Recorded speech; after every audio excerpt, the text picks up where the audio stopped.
Hello, everybody. I want to say good morning, but I know it's not morning for everybody. So, how are you today? Actually, the whole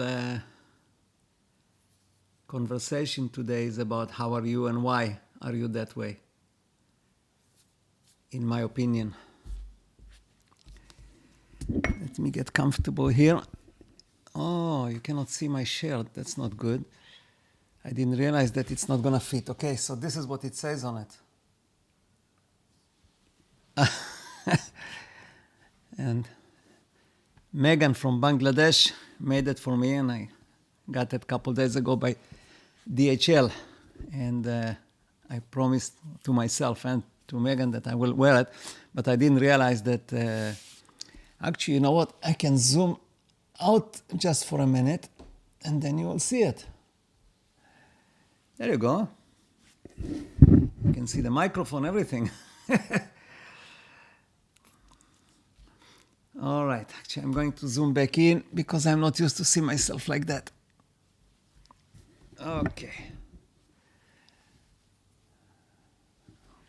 There we go.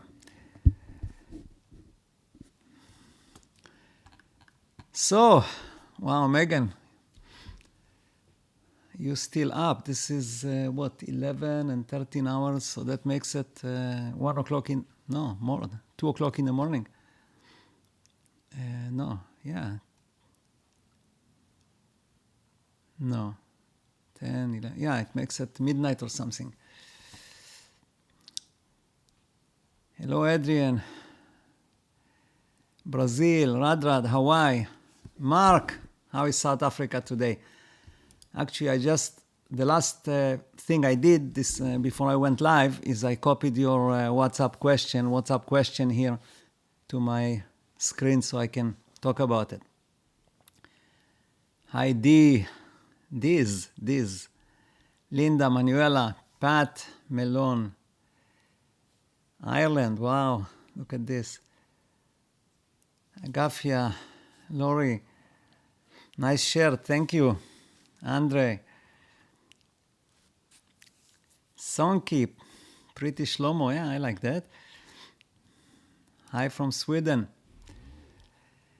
All right, so,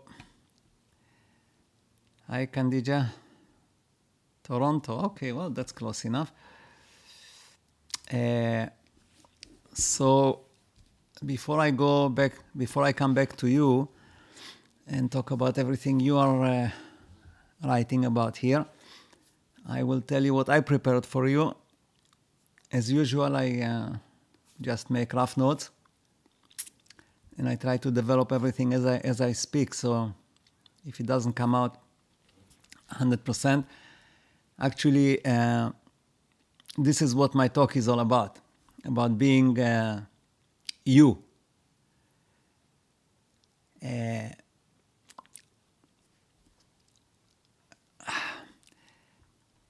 So I'll start with this.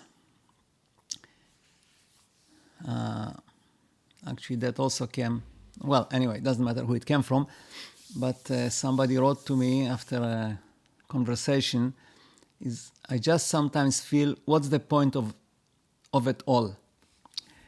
And what the meaning was, like, I work very hard, I take care of my family, and really, all I do all day long until I go to bed is just I do things that maybe I don't necessarily enjoy, and life is hard. I never, achieve the things that I want to achieve.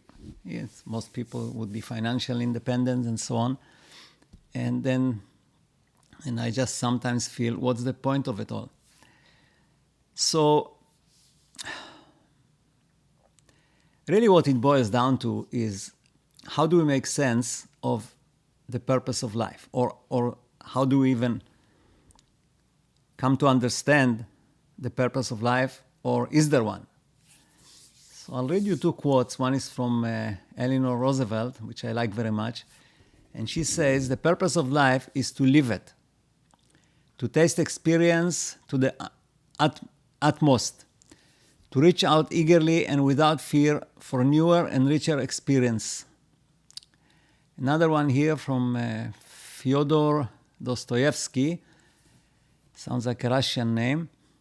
The mystery of human existence lies not in just staying alive, but in finding something to live for. Okay.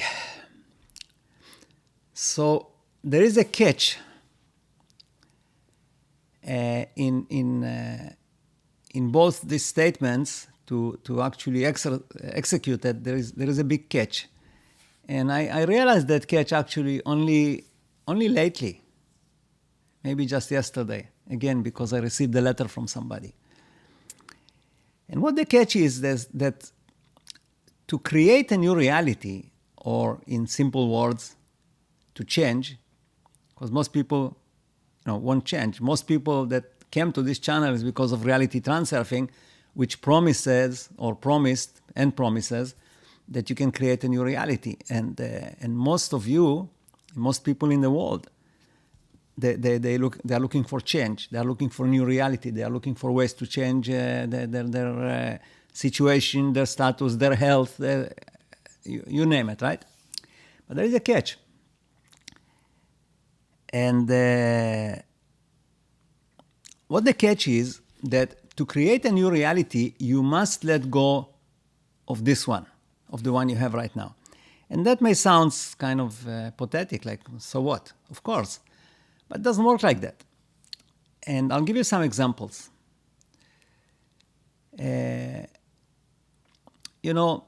Homeless people.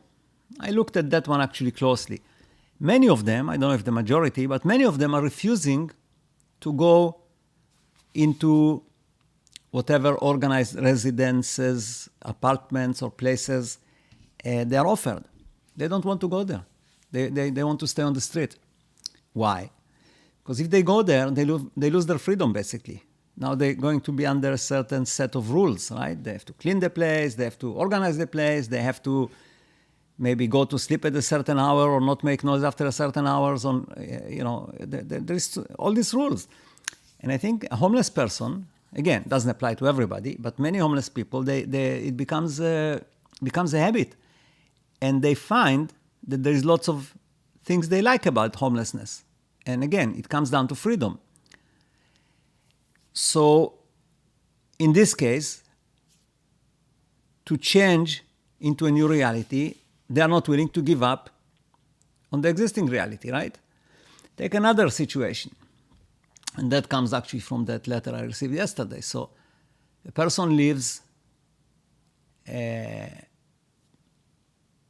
off-grid, out of town, in a place that there's nobody there, on a property which doesn't have any buildings or anybody around, and they live in a tent, okay?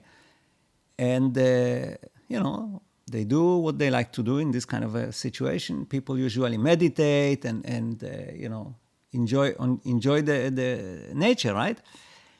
But if that person says, well, I want to manifest some money so I can be financially independent, well, there is a compromise to be made. Like, you cannot do all the things and be in that place if you want to make money.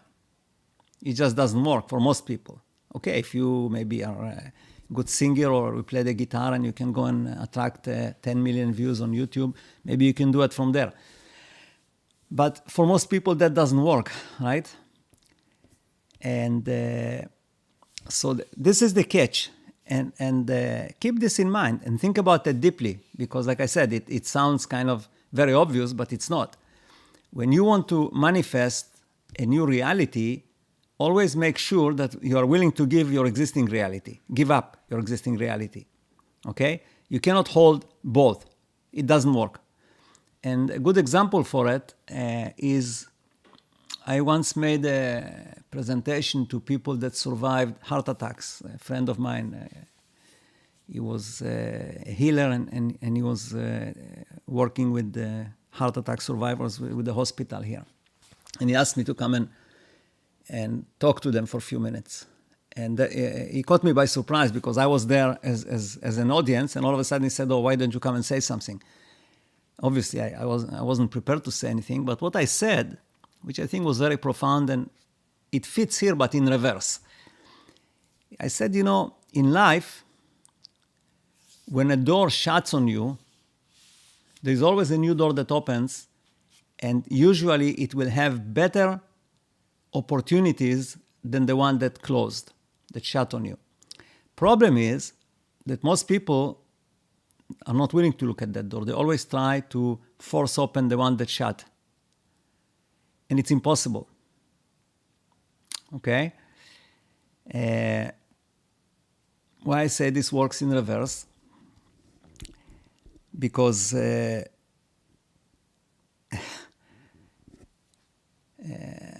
me think. I lost my thought here. Okay, you know what? I'll leave it for a minute. I'll come back to it, because otherwise I'll just sit here and try to figure it out. But that by itself, is also a very good metaphor, because whenever something bad happened to us, and a heart attack is a very bad one, the person is trying to, I want to go back to running and exercising and doing all the things I was doing, and all this physical stuff, and I don't want to be taking these medications, blood thinners and all that stuff. It affects my health, but they don't realize that when that happens, it's an opportunity to slow down, to come up with new ideas, do more stuff that you like, it forces you basically to go into a different reality, right? But like I said, people don't like that. They try to reopen the old door.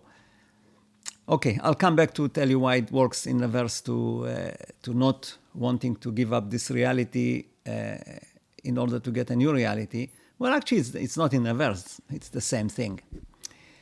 Okay, we'll move on. So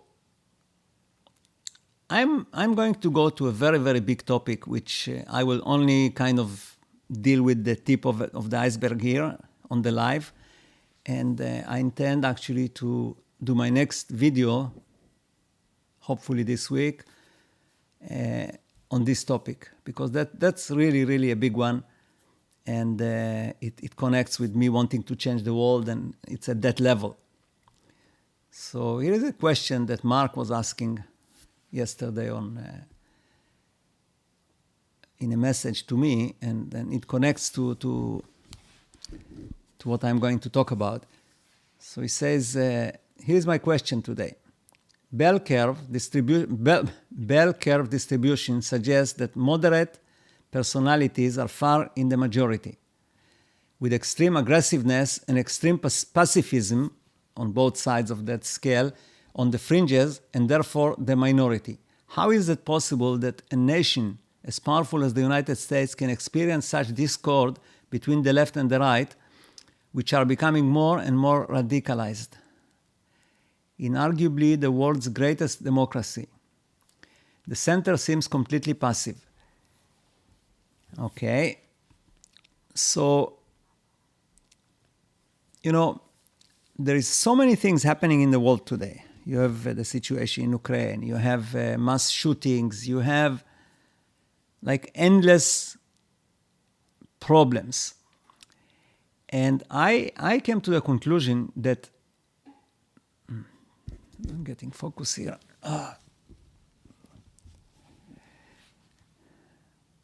Just give me a second.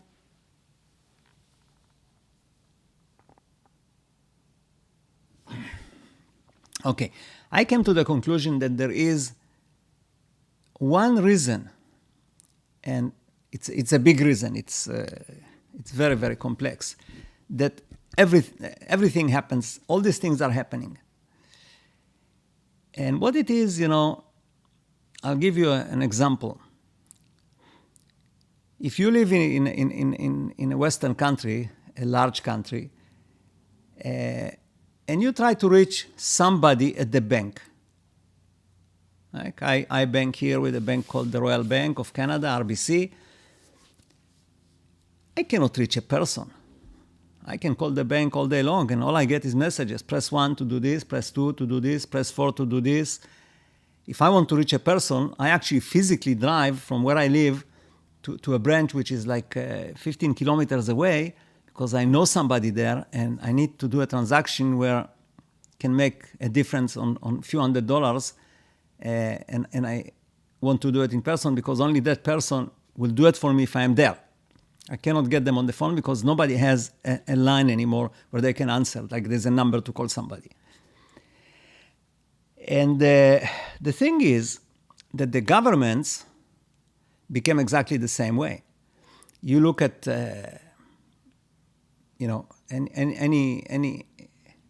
most countries, and you cannot talk to anybody. Like, the bottom line is that the individual doesn't count. You only count if you have a lot of money, you have a lot of power, you're in a position of power, you are very famous. That's the only way you can be counted by the authorities, right? Otherwise, you're just a number. Like, you're just a number. That's basically what it is. And what that causes, because we are individuals, we are people. We want to be recognized and addressed as people. So many institutions developed artificial intelligence to deal with it. And I don't mean like literally artificial intelligence, but most institutions developed all these codes, right, to be politically correct. But that doesn't make it any better. It actually makes it worse. You still don't get the personal touch in anything. And if you look at, like I said, mass shootings, suicide rates, drugs, and the biggest one, where you can see it right away, is look at what people got elected, right? You look at Donald Trump. Why did he get elected? And he still has, I think, at least 50% of the support in the United States. It means like close to 200 million people actually support Donald Trump. And why?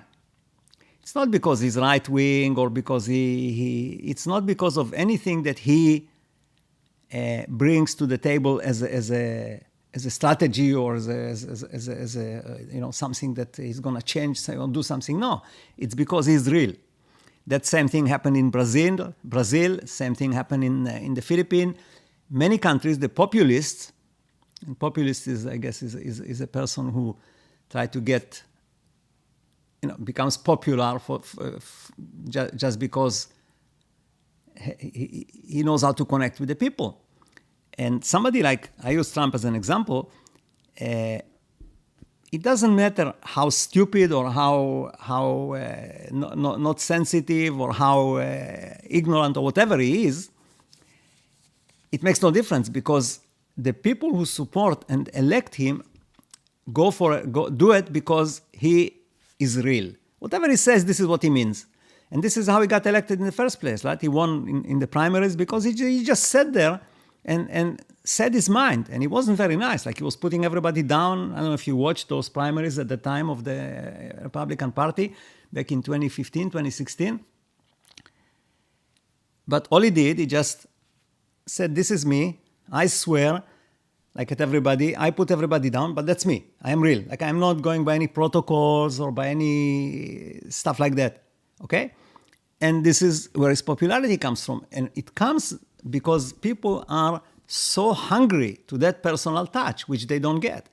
And it gets only worse and worse and worse. And why I say, like, for example, Ukraine is also part of it, because Vladimir Putin does not really connect with the people. He's totally in his own world. Whatever he does has nothing to do with the people. I'm sure that you won't find many people in Russia that are super happy saying, he's doing the right thing. Again, I'm not trying to say who is right and who is wrong. I'm just talking about the concept. So what needs to really happen to change this world is to empower the individual, right? That's what I'm trying to do here, and I'll tell you more about it. You see, originally, if you look at the Old Testament, the Torah, God actually empowered the people. When God gave the Torah, the Bible, or what He gave it to the people. Like if you are familiar with the text, basically there was a time where they all stood around Mount Sinai, and they got the law, right? But He didn't give it to the leaders, because otherwise, why would He bring them all there to listen? He could have given it to Moses and some of the elders and say, okay, now you go and deal with the people. No, He gave it to everybody. That book that we call the Torah is actually written in such a way that everybody can understand. It's very simple. Things that are not simple are made on purpose that way, so people think and make some decisions so they don't become robots, right? But what happened? It got institutionalized in religion. The rabbis, whatever, took over and said to the people, well, you cannot really understand this book. It's too complicated. God has so many things deep into it. There is way, way more secrets. Every word means 5,000 things and you don't understand them. We will interpret it for you. And they took away that individual power from the people right there, And then next time, what happened? Again, I'm not getting into religions. I'm dealing with people. So came Jesus on the scene, right? And did He change reality for the people? You bet He did. Till this day, right? But what happened? He empowered the people. He came to the people and said, look, you have the power to heal. You have the power to do this. You have to. If you read, I guess, in this New Testament, right, you will see that most of the things that are quoted are things that He empowered people. And he put down the institutions. That's why he got killed at the end, right? Because He threatened those institutions. But what happened again? The charlatans took over that tool that He presented, and and the individual ended up again on the street, like that power. And I think that happened because at that time people were not ready to be really empowered. Very few were ready to be empowered. Most people just wanted to had the herd mentality. If you look at Islam, it took the opposite, direction. It actually went against empowering the people, and also it got its followings because some people like to be led, right? So today, when we talk about changing reality, and this is what I talk about quite a bit, in not in these videos, but when I talk about that book, my book, and the concepts of God and everything, I am saying that we got to a point, as in our reality here, humans, we got to a point where this reality is going to change, and it's going to change drastically, and it will change by empowering the individual. That's the only way you can change it, right? If you empower the individual, then the people who rule the world today will have no power. They will lose that power. They only have power because of the herd mentality, and because, and again, it's not a conspiracy. This is just how it happened.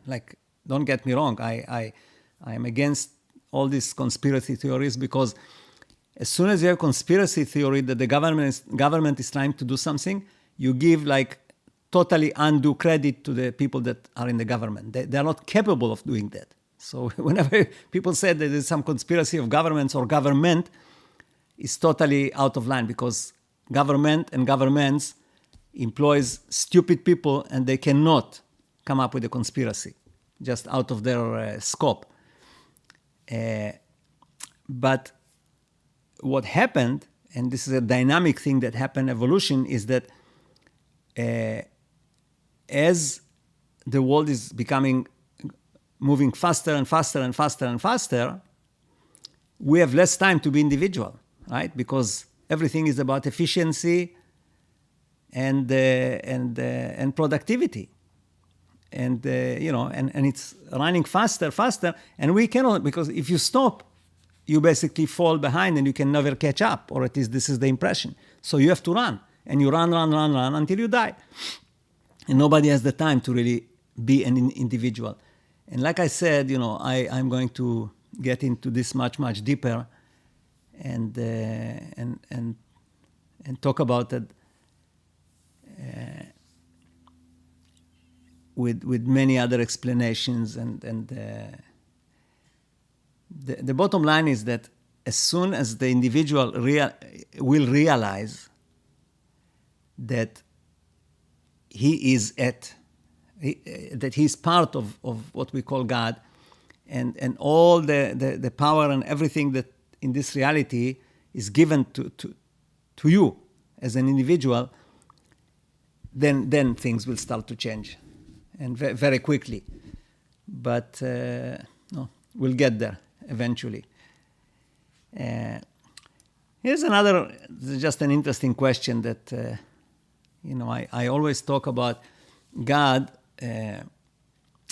coming from nothingness, meaning that if you go back far enough, then there is only this consciousness that we call God, and there is no matter, which I call nothingness, but maybe nothingness is not a good word to use because we cannot comprehend it, but there is no matter. Just imagine there is no matter. There is only consciousness, right? And this is where I'm saying the whole thing started. And then that consciousness, because it needed to grow, just like we need to grow, it needed change, it created what we see today, this reality. And my question is, and it has no answer, it's just a question for thinking, is did this consciousness actually chose to be consciousness? Or did it wake up one day and it was a consciousness? Even one day is not right to say here, because there was no day. So that's a very interesting question, right? Did it have somehow had a choice? Probably not. Same as we don't have a choice to be born, right? I think that as up there, same down here. So we don't have any choice. We just find ourselves existing one day when we are at a certain age and say, oh, I'm Shlomo. Wow. And I think God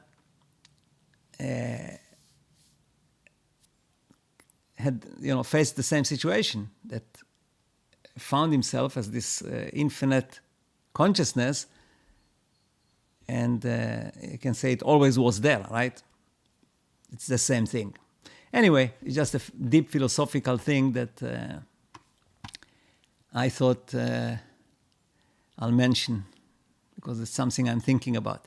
When you start to think about stuff like that, it looks like useless, but it really opens up lots of other channels and avenues that you would never get to otherwise, unless you put this kind of challenges in front of yourself. All right, so let's come back here. So again, if you just arrived, this is the shirt I wear. It was made for me by Megan.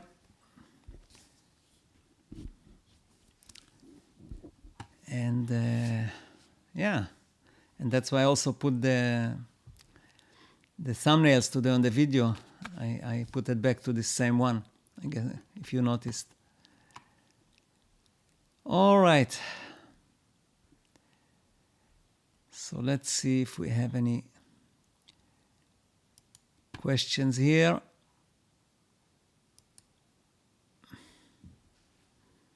Thank you. I like that color. I know it kind of, it's a nice contrast with my face. Okay, actually I should have done it from the beginning and I didn't. And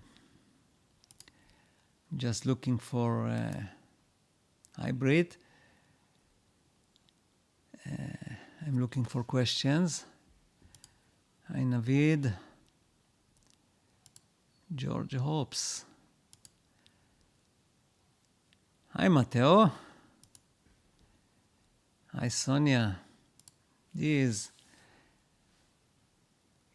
Sonia has no picture here, and this Sonia Oh no, sorry, Vivian. I meant to click on this, Sonia. They have the same name, but they are very, very similar. It's amazing how similar they are in character. It's kind of strange. You know, my son, oldest son, his name is Daniel Friedman, right?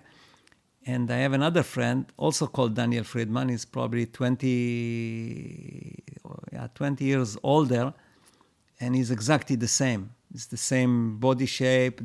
Both are engineers, talk the same way, think the same way. I wanted to get them together one day, and I haven't done it now for the last few years. But that's crazy how similar they are. And these two Sonias also are very similar. I don't know why it happens. Maybe this is how I want it to happen. Okay, so I feel like Trump was playing or paying someone to play the reality distortion field. Steve Jobs also famously used it. Well, whatever it is, you know, I think both of them were, but Trump more so. They were real. Good, bad, they just showed what they are right up front. Even when people said to it was actually to his press secretary, like, this is not reality, like this is not real, this is fake news. He said, well, this is whatever he called it. This is the new reality. That's how it is. He didn't apologize for lying. He just said, this is how it is, you know. Accept it. What you are saying supports my belief that every decision is always an emotional decision. Yet most people are convinced that they make only logical decisions, like Mr. Spock. Yeah, I don't know how many people remember Mr. Spock. Quite something, huh? I think he died only recently in the last few years. Also Canadian.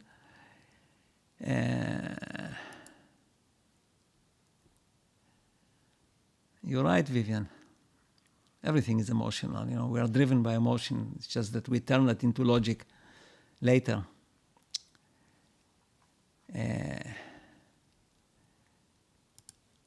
Life Explorist. Hello, everybody. Gigia, Happiness Crew. Wow. Do you believe divine love is connected to specific people, or it happens to anyone? Well, divine are the people. So if they like something, they like something. If they don't like something, they don't like something. You know, in my understanding, God is actually the consciousnesses of 7.8 billion people combined together. This is God. And it's comprised, it's made of every single character that exists. And that's why God has everything in him, right? Because it's made of all this, or we can say the opposite, that we are made of God, and because of that, we represent every attribute of God. So if divine love, there's no such thing. Okay? It's the love amongst people. Like what kind of love do you feel? You don't feel divine love, but when somebody loves you, you feel it. And you know, this is the divine love. Is when part of the divine, which is people, loves you.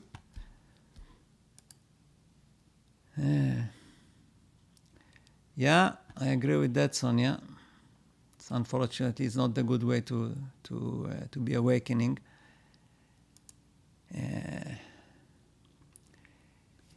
Nothingness is what Vadim calls the alternative space. No, I wouldn't say so. I would say alternative space is really the tools and the hardware to create your reality. And you have the tools and the hardware to create any reality you like. This is alternative space. He calls it like as if all the possibilities are there and you choose which one. But I don't think it's not that way. It's more that you have all the tools and all the material to build any reality you want. So that's really the alternative space.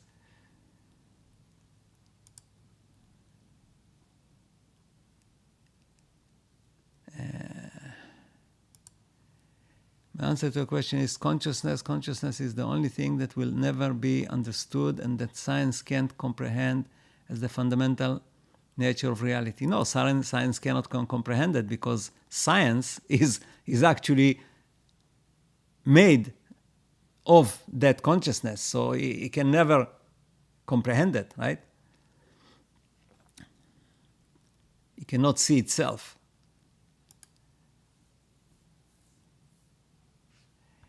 DNA is more of a material thing, and I think it's just a representative of what really is in the consciousness. Like we humans need an explanation for everything.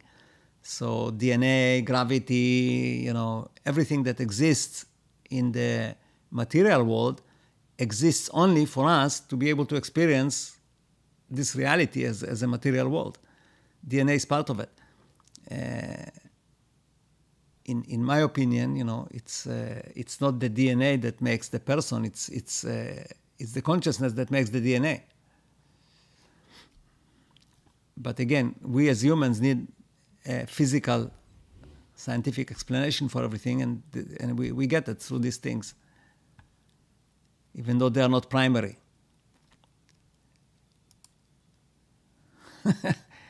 Wow, Daniel Friedman Hospital. Oh, that's a Freeman. I am Friedman, Fridman. But that's close enough.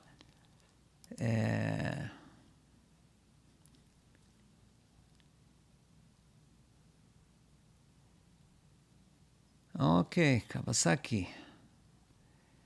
Yeah, I remember that.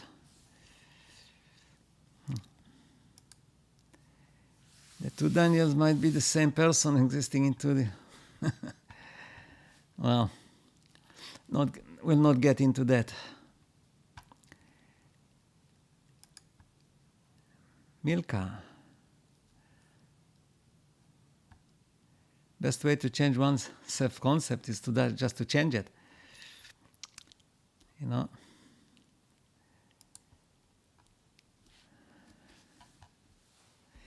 How do you suggest letting go of one reality to enter the next when you are manifesting an upgraded version? If you want your home paid off, or if you want the same person, better relationship. Well, there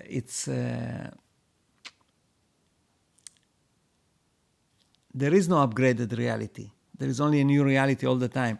So if you have a cup in your hand and you drink half of it, this is not an upgraded reality now that you are there with half a cup. It's a different reality. We must realize that reality is something that changes you cannot even time it because it's too small. It changes all the time. And the reality you have right now is totally different from the reality you had 1 second ago. It's not connected to it. It's our mind that creates that sequence, that linearity that we believe. Because we create reality, we cannot create a reality which is totally different because our mind won't let us. You see, that's why in one of my videos I was talking about the sharp turn. Because the only way you can change reality, you have to make a sharp turn. Otherwise, your mind, by default, by habit, by how it's structured, will always create that linearity. So that if you have a cup in your hand and you drink, and then you have half a cup, your mind sees that as a continuation of the one cup and you drank it. But it's not. It's a different reality. It's a different frame. And this is why it's so hard to manifest, because we don't let go of the reality that we have. We believe that we can only change it by modifying it, right? So if I don't have money, I'll modify it to have money. But if you stop that way of thinking and say, I will now create a new reality where I have money, then you will be able to do it. You have to disconnect, and it actually connects back to what I was saying before, right? Except there I was talking more about the concept of not willing to live, not wanting to go away from your comfort zone. But here I'm talking about the fact that reality isn't just frames coming all the time, and our mind just stitches them together and it becomes linear and continuous, but it's not. That's why you can change reality. you know, and sometimes it's forced on you, right? If I don't know, if you're someplace and the place explodes and say nothing happened to you, but the place doesn't exist anymore. Well, it's a totally new reality. You cannot connect it to what was there before. Anyway, you know, the more you will comprehend that concept that reality is not something fixed and linear that on a continuous basis, but it's just frames coming all the time, and it's always new. And you can actually create any frame you want, and it has nothing to do with what you have right now. Yeah. I brought some examples on that when I think I was talking about. Maybe I'll repeat it here. It's very. It's a very powerful example, and it's a real example to demonstrate what I'm talking about. So I know I'm repeating myself from another video, but so I have a friend, and he may be actually listening here, but he won't be able to comment because I don't think he has a YouTube account or Google account. But I have a friend who is, I would say, like mostly materialist. Like he doesn't believe in any of this, mushy stuff. And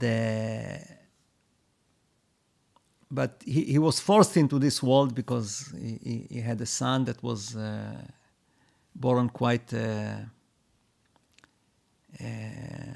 with many issues, mental and physical, like really from our perspective in a very bad situation. But the son, because he was that way, and he is that way, is very spiritual, very connected. Like he is unbelievable psychic, that son of his, right?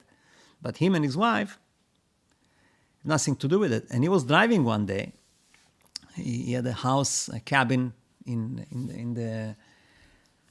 the interior of British Columbia here. It's all wilderness there. And he was driving on this road, which has two lanes, one going that way, one going that way. And I think it was going like 100 kilometers an hour, 110. And he knows that road by heart because he goes to his cabin all the time. And another car came out and was passing and coming right into him in his lane. And there was no place to get off the road. So in essence, both him and his wife looked at their possible passing to next life, right? And what happened, and he attributes it to his psychic son, that it happened because they both of them needed to look after that son, and it was not their time to die. But what happened, there was this frame of reality where that car, it was a pickup truck, something quite big, is rushing at them at like the combined speed between the two, like over 200 kilometers an hour. There's no place to get off the road, and there's no place to go that way. And the next thing, the next frame of that reality, they are driving, there's no cars around them, and when he looks around, he sees that he's 10 or 11 kilometers ahead of where he was when that was going to happen.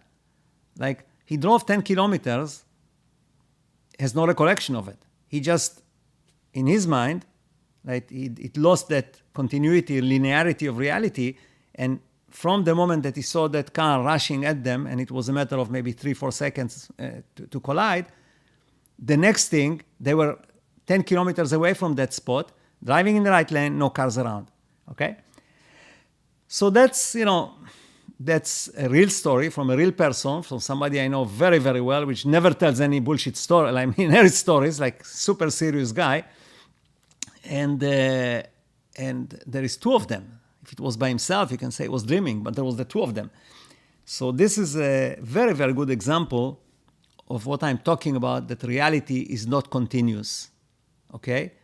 And somehow you can change it. And the way it changed here, in my opinion, is that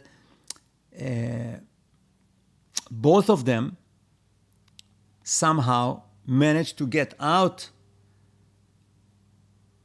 and be observers, just like what happened to me. I guess most of you know that story, where I had a similar situation where, with a car that I was sliding on the ice backwards and going to basically die, and the next thing,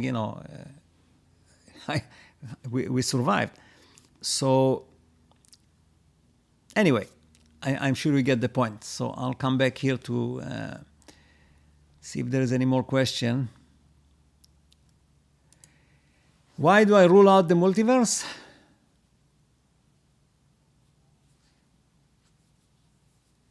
No, it's not the reason. The reason is that, first of all, it doesn't make any sense. And like I said many times before, the multiverse got invented by the string theory, because the string theory could not exist if multiverse didn't exist. And because it was very popular with scientists 20 years ago, they had to force this multiverse to make that theory work. The multidimensional, theory, that's what it was. It needed 11 dimensions to justify all the formulas that in turn basically connected gravity and quantum physics and quantum mechanics, which cannot be done otherwise. So this whole idea of multiverse is a nice thing for imagination, but it can be never proven, because if you can be only in one universe, how can you ever prove that there's multiverse? And if something that you know that you can never prove it, why bother with it? Like, what would be the point, even from God's perspective, to have every existing situation? Like, where would be the interesting thing? Like, anyway, to me, it just doesn't make sense. It's not a question of efficiency or anything like that.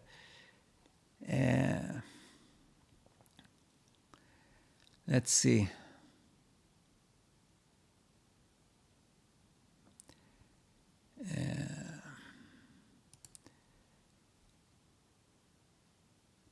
So focus more on the frame rather than the thing that connects the frames of. Well, you connect the frames, and you have to work on that part. Like you have to stop connecting the frames. It's not easy, not simple. It's but once you kind of believe in the idea, then it becomes easier to execute. The past is gone, the future is not here, the present is in the present. No, I would say it differently. I would say that what we do all our lives is we are taking the future and moving it to the past. Okay? And the present doesn't really exist. Because all you do, you just take the future and move it to the past. Right? It never stops in the present. What you are experiencing is really the future moving into the past. Because as soon as something is not future, it's past. It cannot be anywhere else. But that's a theory stuff. You have to enjoy that passage, which we call the present. Manifest certain things for a long time with a visualization, can't sleep, etc., and they haven't happened. Incredibly primitive questions, but what to do? Well, I'll tell you what to do. If you wake up in the morning, which maybe you did today, I don't know where you are, right? And you woke up, you went down to the kitchen, maybe you washed your face a little bit, then you made a cup of coffee, you took your phone and you looked and you went through the news or whatever, social media, and let's say a couple hours passed. You did this, you had breakfast, right? So this was the reality you manifested, whether you like it or not, for that morning, right? Those 2 hours, you manifested those 2 hours by how you decided to pass those 2 hours. So let's say now, let's reverse the reality. Let's rewind it, right? Just go back. Okay, you woke up again. Now it's the rewind. You woke up and you said, you know what? Today I am fed up. I'm sick of this, doing the same thing every day. And you went online, you bought a ticket and you went to some exotic place. Just like this, okay? You just forgot, didn't want to think about work or anything. You just got on a plane, You drove to the airport, or you took an Uber taxi and you went to the airport, and you got on a plane and you went to some exotic place, whatever that may be, and you were sitting now at the pool, and you put all your investments or all your savings into this because you decided to have a different reality. And you sat at the pool now and you're drinking some, something really nice, and sitting in the sun and watching the birds and the trees. So did you change your reality? You manifested a totally different reality, right? Now the 2 hours or 4 hours of that morning are totally different. So when you say you are visualizing and affirmations and all that, that doesn't do anything. All you have to do is just get up and do something different. Okay, so if you are trying to be rich, get up and start to write down what are the ways to get rich. Make a list of 5 or 10 different ways to get rich, and then pick one of them and go and do it. And you will be rich. It's that simple. Like, you don't have to visualize Anyway, that's my take on it. That's why I'm here. Like, I decided one day to make YouTube videos, and here I am. This is not something I was born with, I just made the decision and I started to do it, right? I bought this camera and I started to play with it, and I recorded myself, and here I am. So I didn't visualize it, or I didn't try to manifest it. I just did it.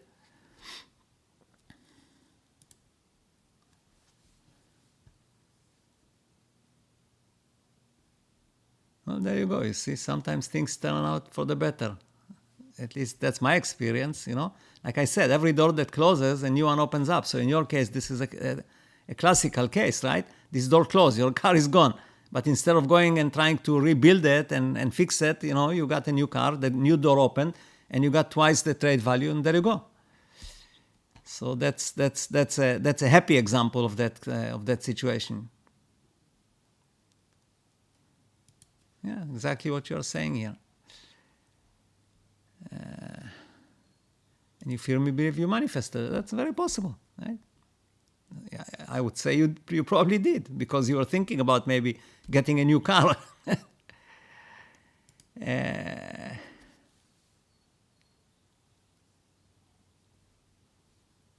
Well, like I said, asked, is it? You don't let go, you just do it. You have to, there is this 5-second rule. You have to make a decision in less than 5 seconds, because if it takes more than 5 seconds, you cannot make that decision anymore. You will go back to your old. Like, you have to make a decision, like, instantly, not think about it. Just go and do it.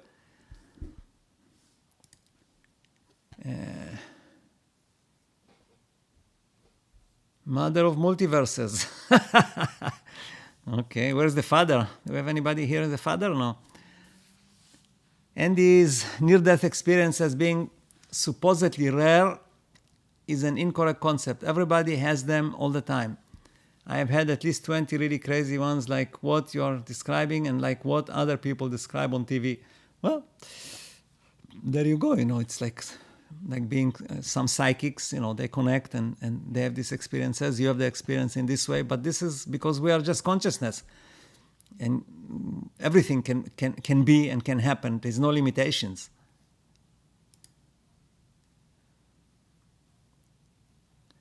Well, it's not a question of we die. We we are never born either. We are always there.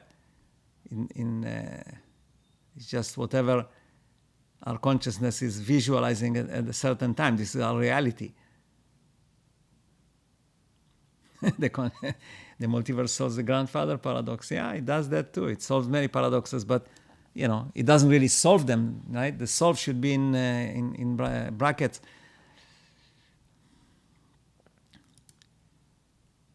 Captain Blimp. What did we have a Captain Blimp here? Oh, I don't see anything from Captain Blimp. Okay.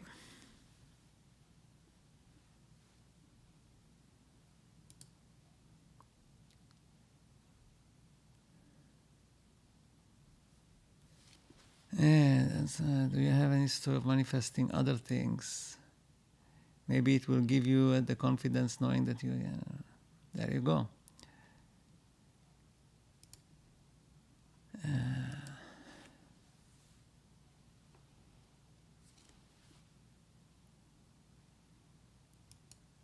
it seems to stop. Well, it never stops. Like, you just go and do it.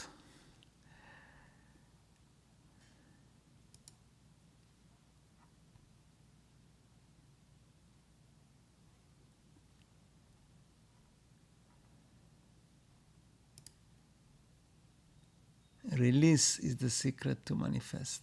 Well, this is what I was talking about in my switch thing, right? Like, you have to basically let go of all the importance and your association and connection to it. Then you can do it better, because as long as you are connected to something and it's important, you create again that linearity, and you are so holding it so tight that it cannot change.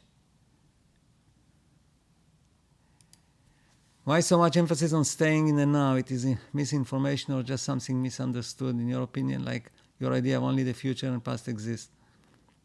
Well, it's just a question of definition. Like, what is the now? As when I said now, it's gone, right? So the now is not here anymore.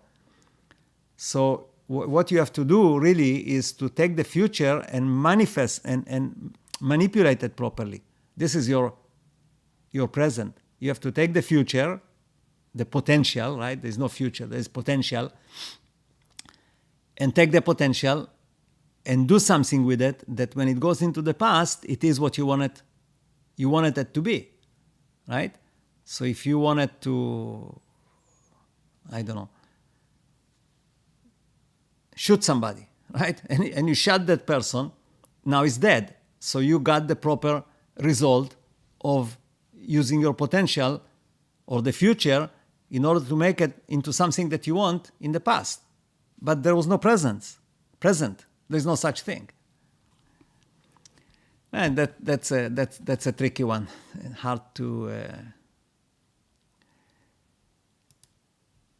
Okay, driving the car before me was losing its cargo, and I was on its...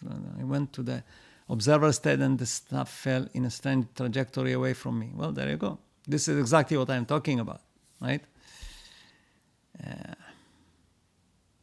What if your personality prevents you from just doing it? Well, that's $1 million. Well, today with the inflation, it's probably $1 billion question. I think you have to recognize, understand your personality, and find ways to bypass those limitations of your personality. Like, it's hard work, but it's possible. We have the higher self, like a control tower. If you can get up to that control tower and look at your personality from the top, you'll be able to do it. It's not easy, but the best way to do it is just use the 5 seconds rule, because then it bypasses your personality. Because if you are always hesitant and don't make decisions, and this is your personality, if you make a decision in less than 5 seconds, you bypass that limitation.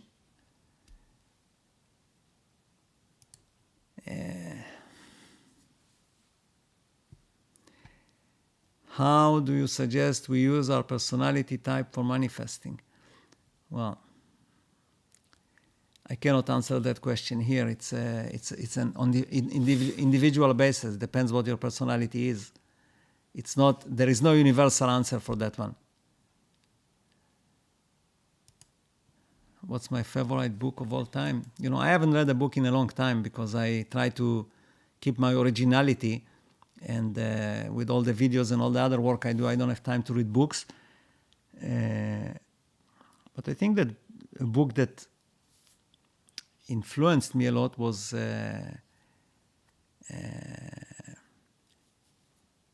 what's her name? I'll see if it comes to me. I will mention it. I can't remember right now.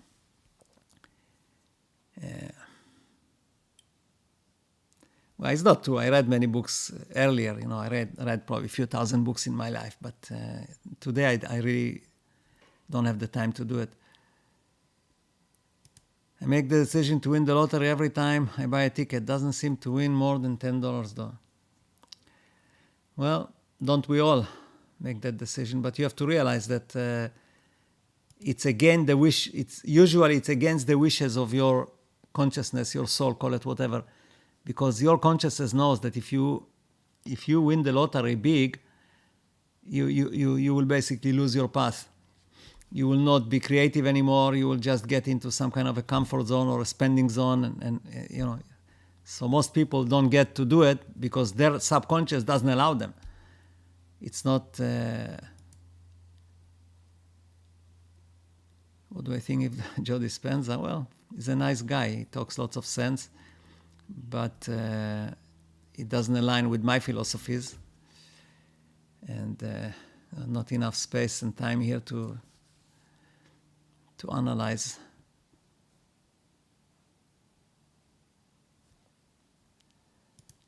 Well, that's one way. What is excess potential? There is no such thing. Potential is potential. You cannot have excess potential. Whatever the potential is, then if it's your potential, then you can actually make it into something. There's no excess. Or maybe I don't understand the question.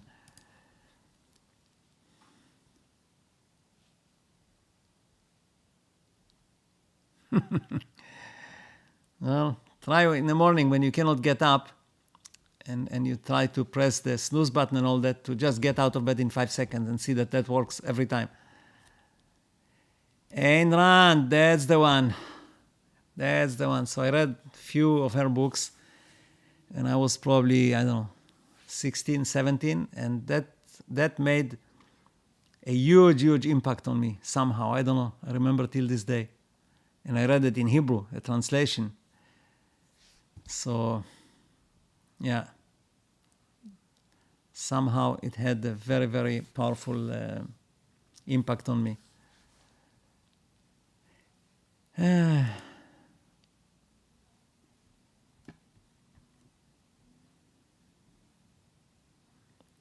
Well, I get my info from within, or from the universe, or from the collective consciousness, whatever it is. So everything that I'm talking about here, I didn't really read about.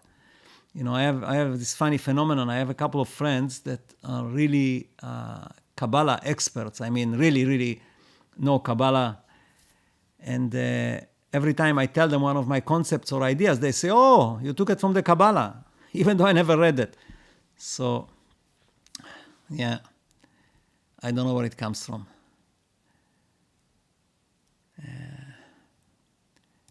It was Total Things is a good book, but it's not like my favorite book of all times. Ayn Rand, that was the one.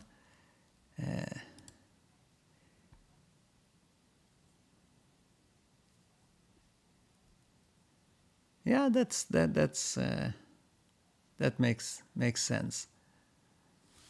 That's why you need to change name and change personality. Then you get rid of many of these things.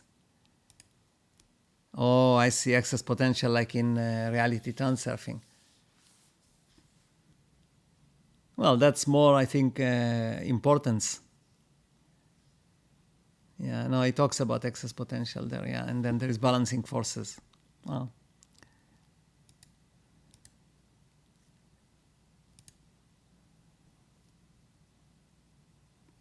yeah, it was the criticisms of the Soviet government, but unfortunately now all governments are falling into that trap. When I asked you how you know the things you say are true, you said it's subjective. So in there, no way to verify this truth other than just knowing in your heart. Well, the truth, there is no such thing. Truth is always subjective.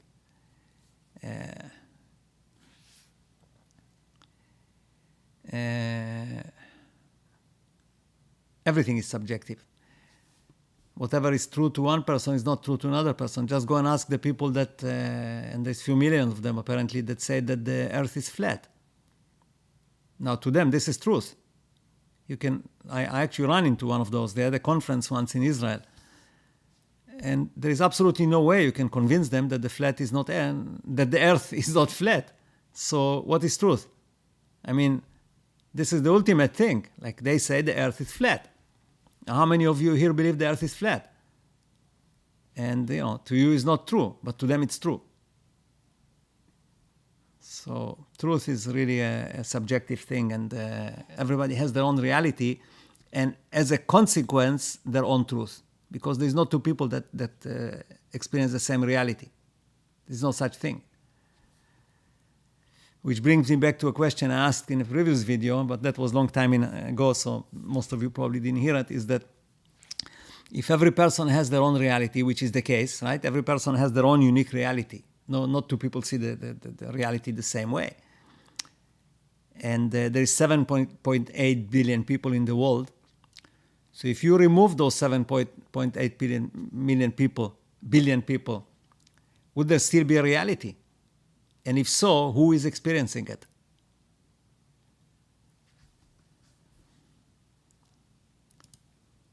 I just woke up to start my day in Tokyo. Yeah, well, you see, you have your own reality too. Very different.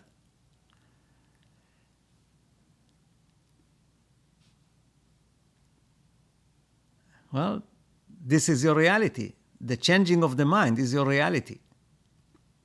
This is reality is everything that you experience at a certain moment. This is your reality. Everything you think about, you see, you smell, this is, everything is your reality, right? So if you change your mind all the time, this is your reality. You just change your mind. So this is the reality you choose. So stop choosing that reality.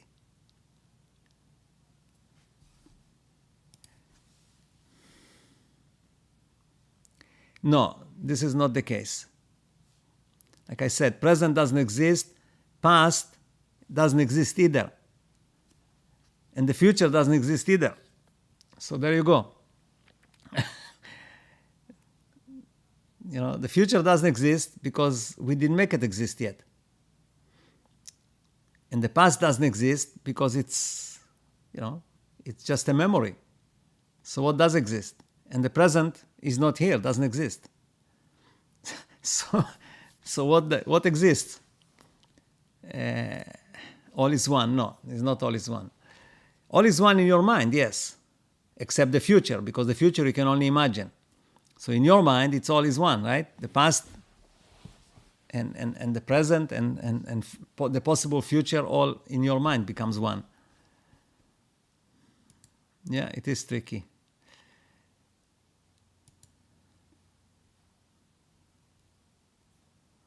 Yeah, that's what it's all about, right? You have your own reality, and whatever is in that reality, this is what you have.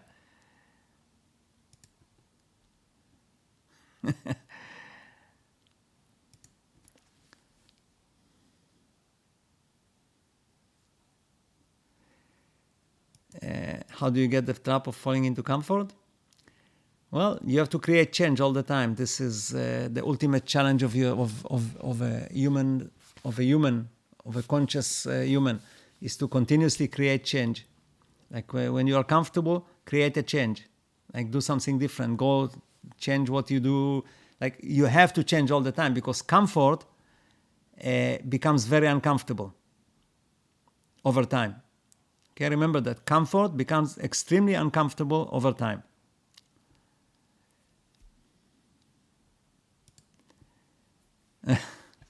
Yeah, I know that.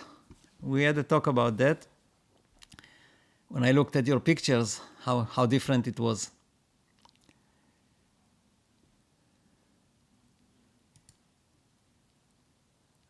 Well, of course there is a choice. Just don't interact with that person anymore. Like make a decision. From tomorrow that person doesn't exist, and you have a reality without that specific person.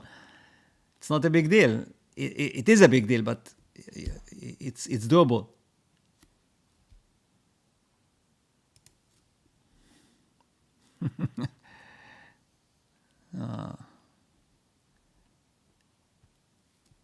Okay. Yeah.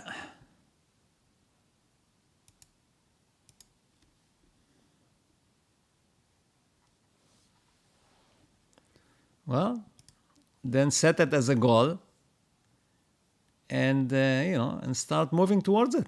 It will happen like anything else. Whatever else you achieved in your life, you achieved the same way. You can achieve that one too. Even it's a question of like it's over the line of impossibility, but you know, if you slowly move towards it, it will become possible. Off the cuff. Well, I don't have any cuffs. Look. Yeah, and that's an off the cuff answer. How about that?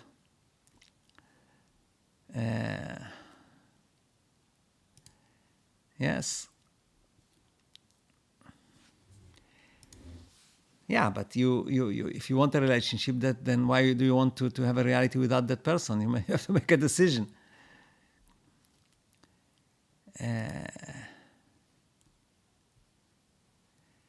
The answer about comfort for me is what you said about comfort becoming uncomfortable over time. But really, if you are as comfy as you think you are, you won't even consider change at all. Well, until you know, I always say you get what you tolerate. At some point, you won't tolerate it anymore.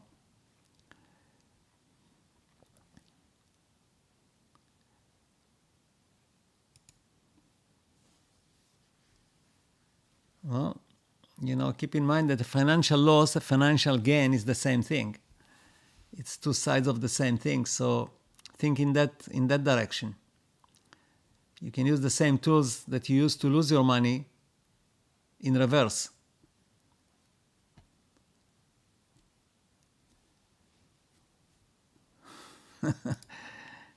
Can you use hypnosis to change your personality? This way to access your higher self, or is it matter of whether you believe it? I don't know. I was never hypnotized. I'm too chicken. I never let anybody hypnotize me, so I couldn't tell you. I don't know what it is, what it means. But I think that people that do ayahuasca, their personality changes a little bit because they discover things that they didn't know about themselves, about other stuff, and it affects their personality. So maybe hypnosis would be similar. I'm not sure. What time is it? And the animal says, well, it's now. Yeah, I'll tell you a joke about that one. You know, how long is a moment? Anybody know how long is a moment? So I'll tell you how long is the moment is. It depends on what side of the toilet door you are. Okay? So this is how long a moment is.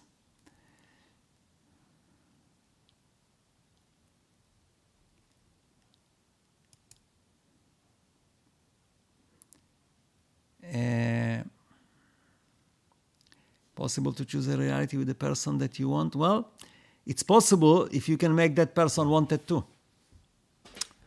See, when it comes to people, everybody has their own reality, but also their own mind and their own preferences, and you will have to find a way to influence that. So it's not only you trying to manifest something, you know. When it comes to other people, you have to find ways to manifest in their mind. It's a little bit more tricky, but it's possible. When do you launch your course? Possibly before the end of the month. I'm working on it almost every day. All personalities, the effects of your cradle to the conditions. Strip away everything that condition. No, you know, this is not really my understanding. My personality comes from birth. Conditioning doesn't have more than 2 or 3% effect on your personality over life. But again, that's my subjective opinion.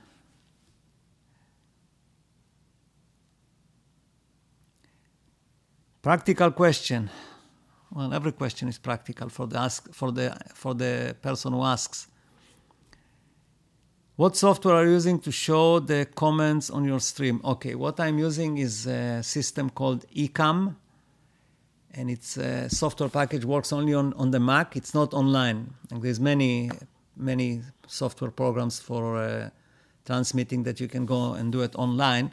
Everything resides on my computer. And the comments are projected here on the side on my screen. And if I click on one, it appears on the screen, on your screen. and I programmed that to stay there for 15 seconds. Unless I put my cursor on it, then it stays longer. As long as I keep like if I click on it and I keep my cursor on it, then it will stay there forever. And if I want to close it immediately, I can go to the comment itself and click on the X on it. So that's how it works. And also at the end of the broadcast, I have all the comments in text in that program. I can actually bring them out and see all the comments. It creates a file besides the video file with all the comments. So this is what it is. Practical question, practical answer. All right. I think that this is be it for today. Like I said, I'm going to make this video about how to empower the well, everything I'm doing is how to empower the individual, but I'm going to get more into more details, because if I don't empower you, and I think that at least from the feedback I get, looks like I did empower you over time, and I think the people that you, my friends, that come here are already have tremendous potential to be empowered. That's why you are here. So there we go. Again, I wish you all the very best, and we'll see you next Sunday. Bye.